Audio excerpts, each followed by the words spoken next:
So how does the how does the ground heat my my house to 70 degrees? That's the biggest thing. It's like people have a hard time understanding how that works. So this is a little graph here, depths of the ground temperature per the day of the year, right? So we go 365 days. Here it is. Here's the surface temperature. We get a little bit of a swing in here, and this is kind of what the ground temperature looks like right at the surface.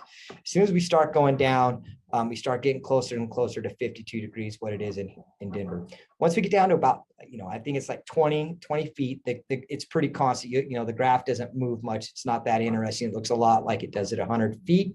So at 100 feet, it's pretty constant at 52 degrees F. It stays that way until about 1,000 feet deep. And then after 1,000 feet deep, we get close to the Earth's core starts radiating that heat out. And we pick up about 1 degree F per 1,000 feet of depth. So every 1,000 feet, it picks up 1 F. Now, that's just a rule of thumb I heard somewhere along the line. I can't tell you where I heard it, but that's what I've heard. So that's when they drill those natural gas wells, they can pick up a lot of heat. But here, right, so at 5 feet, we get a lot of swing. At 7 feet, right, we already start to see it start to come down a lot. Like 42 is the minimum. And then like 62 is here. Yeah, it's more like 44.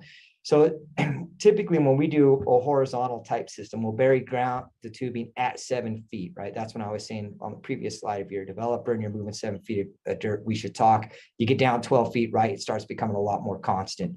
More dirt you're moving, the deeper we can bury it. So at 52. So it's back to that amplification part of things. So if you think about it, it's a 100-degree day outside and your air conditioning unit is trying to work against that 100-degree temperature.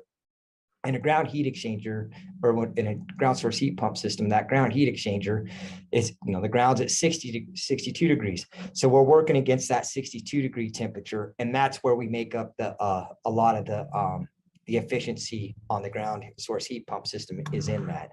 Back here, the cooling or heating, it's -12 outside. Here it's sitting at 44 degree F. So instead of an air source heat pump system that's trying to work against that -3 degrees, -12 degrees and pick up energy, the ground source heat pump system has the advantage that it's actually working at 44 degrees. So that's why we're able to pick up so much more efficiency with the ground source heat pump systems than the other type of systems.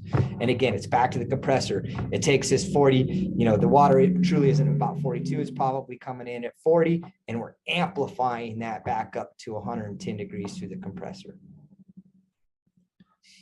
So this is something that the U.S. Department of Energy put together. This is why ground source heat pump systems are considered a renewable energy technology based upon this slide. I'm not going to get too far into this, but it's saying that the ground acts like a battery, right? So that first 100 feet of Earth is absorbing energy and then rejecting energy, maintaining that constant. The Earth core isn't having a big effect to it on that point by what's going on here at this surface level type thing. So this is, you got to think about, the first 100 feet of the Earth is actually more of a surface, and then below that is where the Earth's core comes into play.